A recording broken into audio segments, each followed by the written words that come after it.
100,000 people in the West Bank town of Nablus who came out to celebrate, passing out candy and sweets. I think what this shows is, it shocked everyone here, but in the United States, I'm sure, to see those images.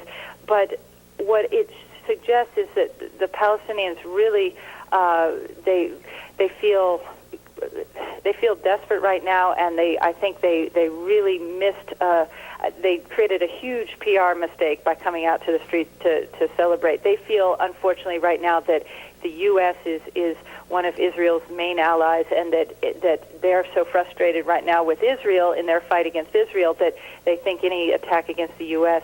Helps them in some way. But you have to remember also that Palestinian leader Yasser Arafat, immediately after those images started to be broadcast, came out and spoke out against the attack in the U.S.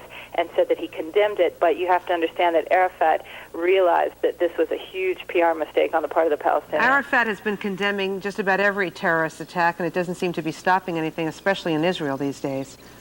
Well, that's certainly true. If I may just add, the fact is, this was a very deliberate day and a very deliberate act. They went to the World Trade Center where they started something in 1993 potentially, and they did it on an election day.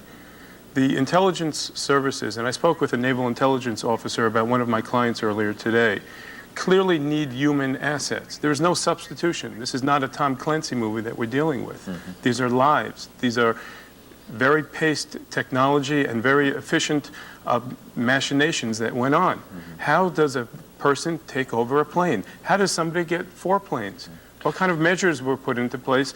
And again, what measures can Congress now put into place to avert these kind of acts in the future? And so it's not inconceivable that this was in the planning stages ever since the first World Trade Center bombing. Why didn't we know what happened after the first plane went into the World Trade Center? We don't even know they're linked at this point. We don't know. We're taking a big jump we here don't by know, saying but one that. thing we do know, 2 planes came, and there was a separation of more than 15 minutes. Mm-hmm. And nothing was done to stop the second plane. Well, that's certainly something investigators are going to be examining very, very closely. Let's take a real quick break. Hold that thought for us, if you could. Let's go to Rick Leventhal. He is in downtown Manhattan right now. Rick? On Church Street in Lower Manhattan, the only lights visible here coming from generator.